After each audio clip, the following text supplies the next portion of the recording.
Hey everyone, it's been about 12 hours since I finished this, what turned out to be an 80 bucket pile. That's about 1,600 liters of material.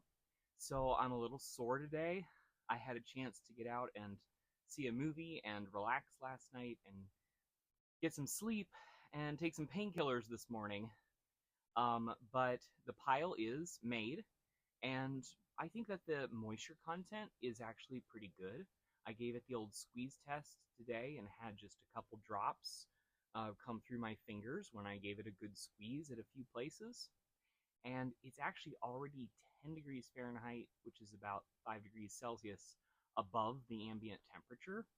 So that's in the, imagine a hot center to that pile that's kind of a, roughly spherical shape is really starting to heat. And then the materials in the walls, on top, on bottom of that hot core or hot center is more like insulation than anything else until the future when I turn this pile and I'll get different material into the center to heat up, right? So, like last time, I'm going to try to not make anybody sick, but we're going to take this camera and go over here a little bit so you can see that I've actually still got some of the individual materials, like some crushed potato, that are showing up there. That's just because of how I mixed everything as well as I could. But this took me about 4 hours to build. It's a big one. I actually think this is the biggest compost pile I've ever made. And there's my thermometer, sticking into the center. Tested it in a few places, and like I said, it's heating up.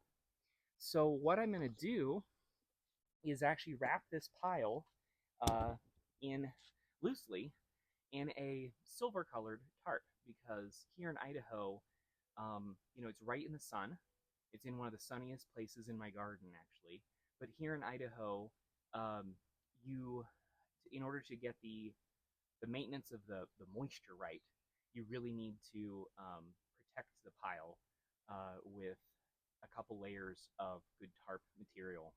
Again, loosely wrapped around it so the airflow can happen. Of course, air can go also underneath the pile because I have it resting on those pallets down there. And so as the heat rises from the center up the center column of the pile, fresh oxygen can come in from down below. That'll really help. Um, it's big enough around that it could go anaerobic in the center, but in general, I will let it only be up at heat, which ideally is around like 55 Celsius, um, for 3 days.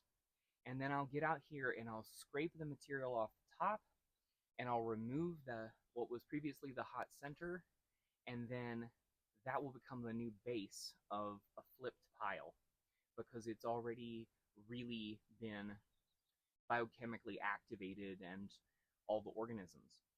One other thing I should mention, actually three things that I forgot to say yesterday when I was doing this. The mm, I said something about turning like 10 buckets in at a time. I actually ended up doing closer to 3 buckets at a time because I'm very limited in space in my backyard area here. And I've done the 10 bucket method before. It works great. You just get the proportions of materials that you're adding.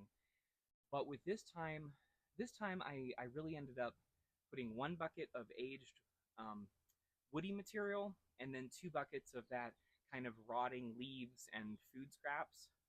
And then I sprinkled on with a couple scoops the cracked corn and the alfalfa pellets and things, and a little bit of blood meal to get the nitrogen content up.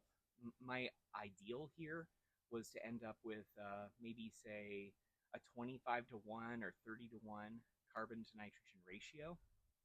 And again, get the moisture right. Every time I put the 3 buckets together, I was adding a lot of water with the hose. And I do filter my water, by the way, through an RV filter to take out some of the chlorine. And then every time I was constructing another a few buckets, like 3 to 6 buckets into this column, I also added a lot of water with the hose. So it took more than I expected. And one other thing I forgot to mention as an additive to this system from yesterday is that when I got to the sort of center, what would be the hot core of the pile, I went into my current mature compost in my indoor worm bins and took out close to like 700 grams or 750 grams of material, and mix that in to sort of inoculate with bacteria, fungi, protozoa, nematodes. I see tardigrades in my worm compost all the time. So I just wanted to kind of use it. It's like almost like a sourdough starter or something, where as this compost finishes, it'll live in an outdoor worm bin for several months. And then when the weather gets cold, I'll take that some of that material and the worms inside. And then here in the spring, when I set up a new compost pile, I inoculate things with good mature compost, so it just keeps the local organisms turning over through different systems. I took a few pictures. I probably actually caught a couple worms up in this, and my hope is that as the center heats, they'll escape to the outside parts of the pile, and every time I turn it, that they'll continue to move around there, because they're part of that biological community that I want to encourage. But that's really the additional stuff that I didn't mention in the first video yesterday.